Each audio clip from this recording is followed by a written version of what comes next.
teori evolusi.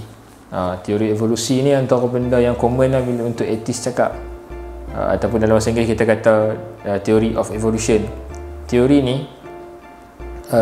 disebut dalam buku ni juga, antaranya pada muka surat 33. Ada sebutlah dia kata this is a powerful argument, and it was not until Charles Darwin proposed his theory of evolution by natural selection in 1859 that its fundamental flaw was exposed.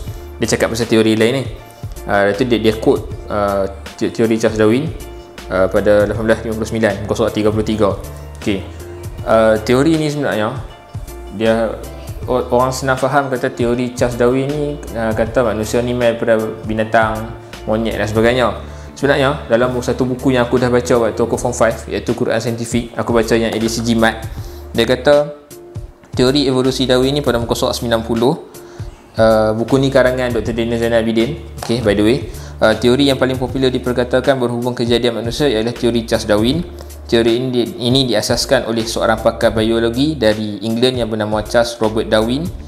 Beliau menegaskan kesemua makhluk yang hidup, sama ada manusia ataupun haiwan, berasal daripada keturunan yang sama. Okay, boleh tengok dakwaan ni dalam buku dia yang bertajuk The Origin of Species by Means of Natural Selection pada tahun 1859. Okay, sebenarnya Dr. Daniel Zainal Abidin expose something berkenaan dengan teori ni yang mengejutkan aku lah. Pada muka surat 91 dia kata, di dalam bukunya yang bertajuk The Origin of Species, beliau berkata, jika makhluk-makhluk berubah dari satu spesies ke spesies yang lain, mengapa tidak ditemui spesies yang pertengahan, itu transitional forms? Mengapa kehidupan wujud dalam keadaan teratur dan tidak kelang kabut? Mengapa makhluk penghubung antara satu spesies dengan spesies yang lain tidak wujud? Perkara inilah yang memeningkan kepalaku selama ini. Yang ni Charles Darwin sebenarnya kata dekat dalam buku dia The Origin of Species, buku surat 91, buku Quran Scientific, cakap macam tu. Maksudnya teori evolusi ni memang dikritik hebat dan dia tak jadi fakta pun sebenarnya, dia tak jadi facts. Lepas tu penulis teori ni sendiri pun pening dengan teori yang dia nak hasilkan. Sebab apa? Argument paling senang, tak ada makhluk pertengahan. Kalau hang kata manusia ni main daripada ikan, manusia main daripada monyet, tak ada pun sekarang ni bukti jelas. Tak ada pun kata ada makhluk manusia yang separuh manusia, separuh ikan, duyung. Tak ada. Makhluk-makhluk tu semua tak ada. Dan saintis cari, tak ada. Boleh baca lah buku Quran Scientific ni, kita akan nampak flaw-nya, banyak flaw dalam teori evolusi. Aku dah tertengok satu video lah. Video ni daripada, kalau aku tak silap nama dia Richard Dawkins. Video tahun 2015. Tajuk dia Is Evolution a Fact? Dan dia guna analogi detektif. Dia guna analogi detektif dalam mengiyakan kata evolusi ni satu fakta. Tapi sebenarnya analogi yang dia guna tu, sebenarnya Allah Ta'ala dah sebut dekat dalam Quran, siap suruh kita tengok tanda-tanda kekuasaan dia melalui ciptaan-ciptaan dia.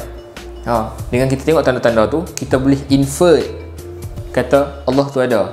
So a question to all those atheists yang mungkin tengok video ni, kenapa Richard Dawkins guna analogi detektif dan sebagainya untuk mengiyakan teori evolusi, tapi kenapa dia tak guna analogi yang sama, detektif tu juga, dengan tanda-tanda infer dan sebagainya tu, kenapa dia tak guna benda tu dalam melihat kata Allah Ta'ala ni ada, wujudnya Tuhan, konsep dia sama. So setakat yang aku faham, benda ni sebenarnya bukan apa, bias kepada nak kata Tuhan tu tak ada. So dia guna alasan yang sama. Dia kata teori evolusi tu adalah fakta, tapi dia tak ada bukti pun.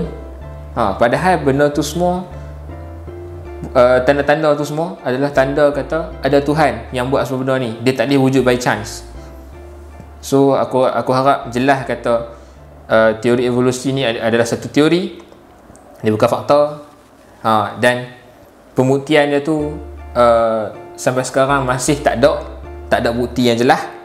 Dan sebenarnya di sebalik semua ciptaan atas muka bumi ni dan juga the whole universe, nak tunjuk kata ada Tuhan, dan bukannya ada teori yang main daripada natural selection, benda yang tak sengaja dan sebagainya.